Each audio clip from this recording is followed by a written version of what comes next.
Hello students. Today we will discuss a new chapter, that is chapter 2, biological classification. So we have already come across this term biological classification in the first chapter, and we discussed about the definition of biological classification there, that it is the systematic arrangement or ordering of all the living organisms according to their evolutionary aspect. And in that we got three types of biological classification. Those are artificial system of classification, natural system of classification, and phylogenetic system of classification. Generally, these systems of classification, they are made based on various characteristics of the various forms of living organisms that inhabit on the surface of Earth. The pioneers of this classification system were persons like Aristotle, Theophrastus, Carolus Linnaeus, Turner, etc. And they all started with this artificial system of classification, in which they emphasized or considered the basic morphology and anatomy of the living organisms.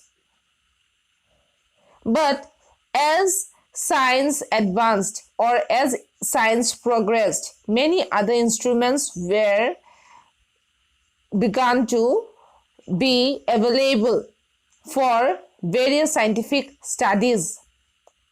And in that came the natural system of classification, where some taxonomies such as Bentham and Hooker, Engler-Prantl, Apicandol, etc. began to study more deeply about the various forms of living organisms. And many more scientists and taxonomists were involved in this whole process. And from that came the natural system of classification, where it is not only based on the morphological, reproductive organs and the structural relationship that is present in between the living organism, but all the other important characters, that is genetics, biochemical aspects, then comes the numerical taxonomy, then molecular levels. So all these aspects were taken into consideration, and from that came the natural system of classification. Now, from this natural system of classification came the phylogenetic system of classification, where taxonomies like Hutchinson, Takhtajan, Bessey, etc., they have taken into consideration the evolutionary relationship of the plants and the animals, so that their classification becomes more relevant to study the classification system and to bring out the affinities or the relationships between the various groups of living organisms. ভাৰতীয় Vedic literature এনেকুৱা ধৰণৰ classification system পোৱা গৈছিলে, য'ত 740 plants আৰু 250 animals report কৰা হৈছিলে। তেনেকে আছে post Vedic Indian literature, যেনেকে Sushruta Samhita, য'ত স্থাৱৰ আৰু জংগমা, তাৰ মানে plants আৰু animals বিলাকৰ বিষয়ে তাত কোৱা হৈছে। So এনেকুৱা ধৰণৰ classification systems বিলাক বহুত আগৰৰ পৰাই চলি আহিছে, right from the age of civilization. The whole process of classification have started. So right from our childhood, we have always known that there are two kingdoms in the living world. But let me ask you this question again. How many kingdoms are present in this living world? Can you answer me? Of course, you will say there are two kingdoms, that is plant kingdom and animal kingdom. that way, there were many questions that were raised during the whole processing of the classification system. And many say that there are two kingdoms, such as person like Carolus Linnaeus. He said that there are only two kingdoms, that is the plant kingdom and the animal kingdom. But apart from these two kingdoms, there are also living organisms which does not belong to either plants or animal categories. Now, where they will be placed in this whole process of classification. So today in this class, let's discuss in detail about the kingdom system of classification. As you can see here, I have displayed three types of kingdom system of classification. That is two kingdom system of classification, which includes Plantae and Animalia. Three kingdom system of classification, that is Monera, Plantae and Animalia. Fourth kingdom system of classification, that includes Monera, Protista, Plantae and Animalia. So the first, that is two kingdom system of classification, it was suggested by Carolus Linnaeus in 1758, where he divided the living world into two kingdoms, that is plants and the animals, based on the morphological characteristics. But after that, many such organisms were there, such as bacteria, fungi. Such type of organisms were neither plants nor animals. So in case of them, where to place these organisms? So further, the various taxonomies, they came up with this three kingdom and four kingdom system of classification. And at last, now we are going to discuss about the five kingdom system of classification, which was proposed by Robert H. Whitaker. Robert H. Whitaker, or in short, he is also known as R. H. Whitaker, was an American ecologist who made an attempt to solve the economic problems in the second half of the 20th century. And he proposed the five kingdom classification in 1969 with respect to the phylogenetic relationship of the organisms that they bear. In that, Whitaker decided to divide the living world into five kingdoms based on some criteria. And those five kingdoms includes Monera, Protista, Fungi, Plantae and Animalia. The five kingdom system of classification was done on the basis of five factors.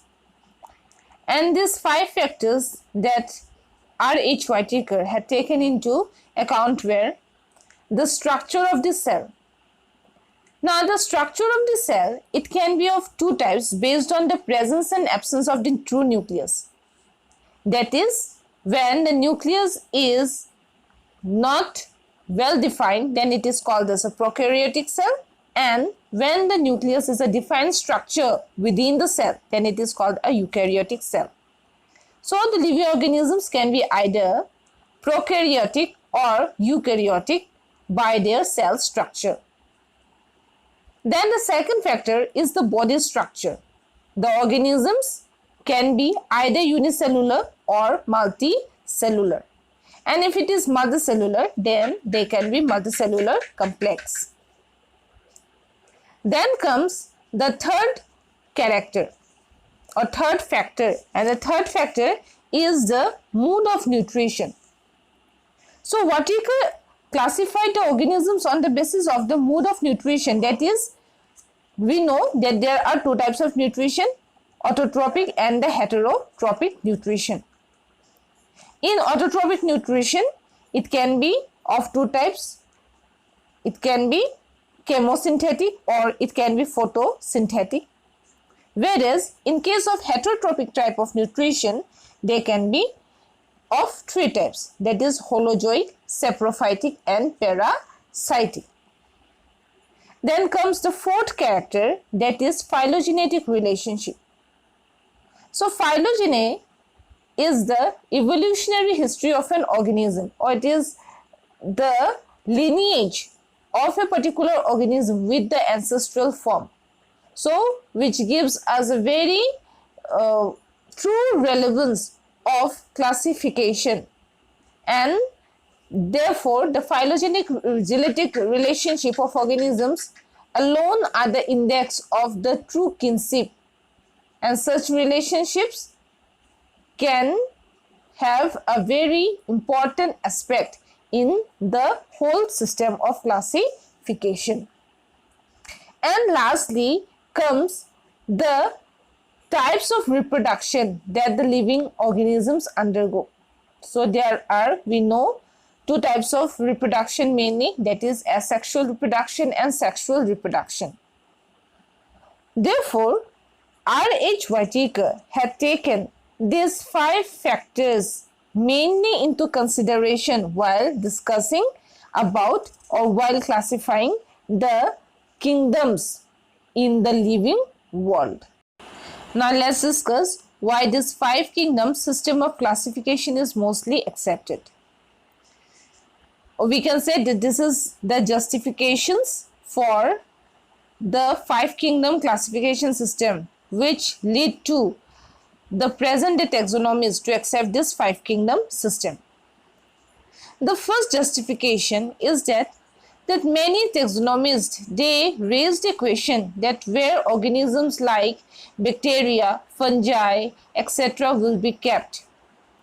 So now in this 5 kingdom classification system, there is a separate kingdom for the prokaryotes, and this is an independent kingdom called Monera, which is fully justified because they differ from all other living organisms. As we know that bacteria, they are unicellular and they are microscopic living organisms, and they differ in their morphological as well as physiological aspects with that of the other organism. तार माने ए bacteria बा जिबिलाक fungi एबिलाक होय तो एबिलाक Generali की होय ताहाती आमार higher forms बिलाকৰ লগত নিমিলে যেনেকে ব্যাকটেৰিয়া আছে সাইনোব্যাকটেৰিয়া আছে এবিলা কি হয় তাহাতি আমাৰ হায়াৰ ফৰ্মছ বিলাকৰ লগত নিমিলে আৰু হেতু কাৰণে RH Whitakere কি কৰিলে ব্যাকটেৰিয়া বিলাকক এটা কিংডমত প্লেস কৰি দিলে এটা ইন্ডিপেন্ডেন্ট কিংডম যাক কোৱা হৈছে মনেৰা তেনেকে ফঞ্জাই কাৰণেও কি কৰিলে এটা বেলেগ এটা কিংডম বনাই দিলে so that is the first point. And the second point is that some unicellular eukaryotes such as Euglena or Paramecium, which were included or they had characteristics of both plants and animals. So here it was placed in a separate kingdom which is called as Protista. The plants and animals are now more homogeneous group. Plants and animals bila ki hoy gol tahatok classify কৰিবলৈ কাৰণে আৰু ভাল হৈ গল কাৰণ তাহাতি already আগৰ পৰাই কি হৈ আছিল এটা দুটা গ্ৰুপত তাহাতি অলৰেডি ভাগ হৈ আছিল সো এটো কাৰণে এতিয়া ব্যাকটেৰিয়া ফাঞ্জাই এইবিলাকক যেতিয়া অথৰাই যেতিয়া পেলালে plants and animals they became more homogeneous in the whole system of classification. Next এটা advantage asile that the 5 kingdom system of classification is based on cellular organization and mode of nutrition.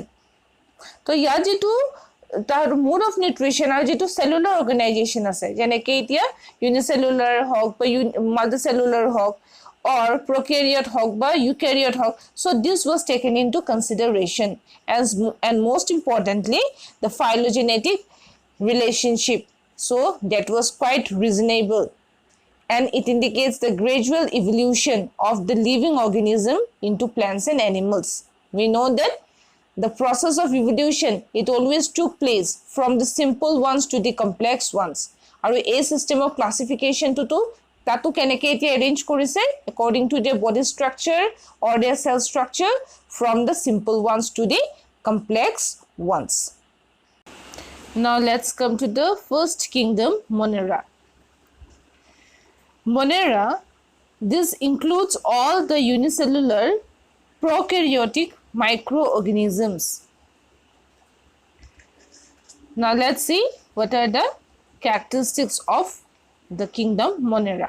The characteristics of kingdom Monera are: this is the kingdom which bears the simplest forms of life, and we can say that this is the kingdom which bears the ancient or primitive forms of life.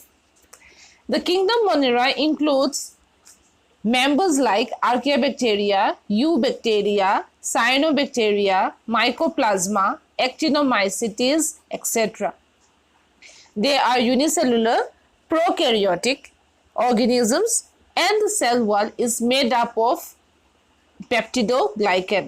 Peptidoglycan, it is a material which is similar to that of cellulose, but it is molecularly different, therefore it is named as peptidoglycan. So here the cell wall is present and it is made up of peptidoglycan. Then comes the next character, that the cells are not compartmentalized internally, and so the cell organelles are not developed. So here, as these are the most ancient forms of life, so we don't find structures such as mitochondria, Golgi body, endoplasmic reticulum in this type of cells. So therefore it is said that the cell organelles are not well developed. And as it is stated that the cells are prokaryotic, that means they do not have a well-defined nucleus.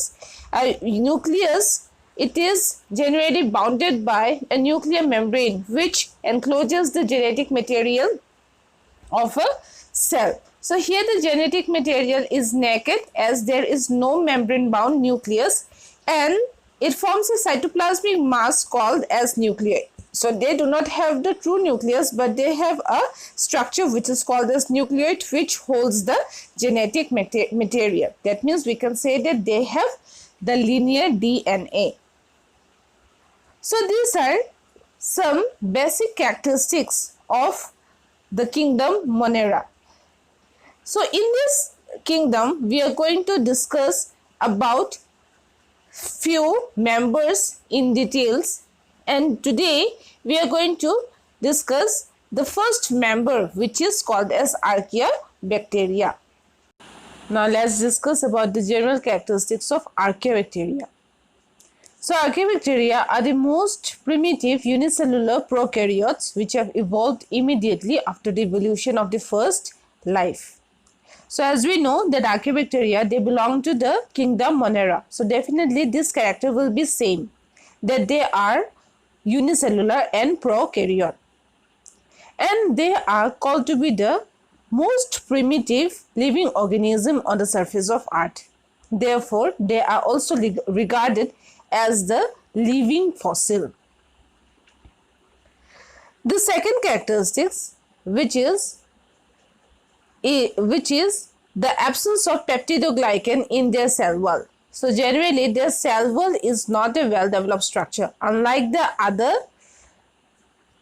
monerans such as Eubacteria, Cyanobacteria, etc. Here, as they are the most primitive one, so their cell wall, it is not a well-developed one, and therefore we don't find peptidoglycan in their cell wall, or we can say that their cell wall is reduced. The cell wall contains non-cellulosic polysaccharides and proteins, and the internal structures are not well developed. That means the cell wall, as we know now, that it is not made up of the material which is called as peptidoglycan. So it is made up of some non-cellulosic polysaccharides and proteins. And like the other moneran cells, here also the cell organelles or the internal structure of the cell, it is not a well-developed one along with the nucleus. where we don't find a well-defined nucleus. And that well-defined nucleus, not a well-defined nucleus, it is called as nucleoid. And there is a difference in their habitat also. So they can be seen living in unsuitable conditions such as the salt marshes, hot sulfur spring, etc. So in the diagram, you can see the structure of an Archaeobacteria, and this is the ultramicroscopic view of the Archaeobacteria. They generally resemble as that of the other bacteria in their shape, size, etc. But there is difference in their cellular structure. Now let's discuss about the three important types of Archaeobacteria.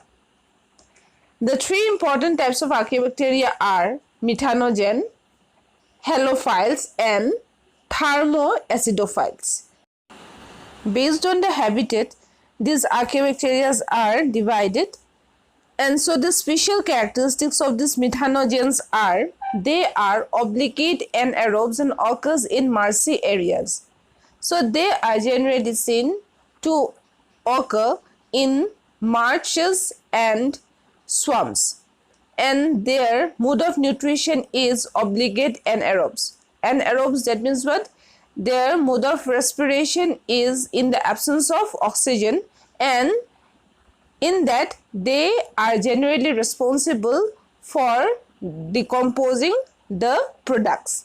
So they are obligate. Obligate, that means that they are true anaerobes. Then the mode of nutrition is autotrophic, which obtain energy and carbon from decomposing products. So generally their mode of nutrition, it is autotrophic, and it is a chemosynthetic or chemoautotropic mode of nutrition, where the bacteria, it utilizes its energy or it makes its own energy by decomposing the products that is present in the marshes or in the swampy areas.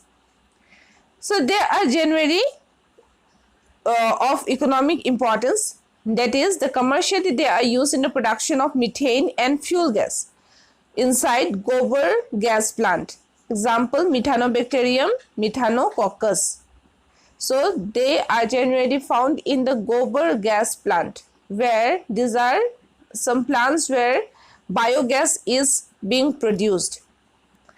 So they are generally responsible for the decomposing activity which leads to the production of methane and fuel gas in the gobar gas plants.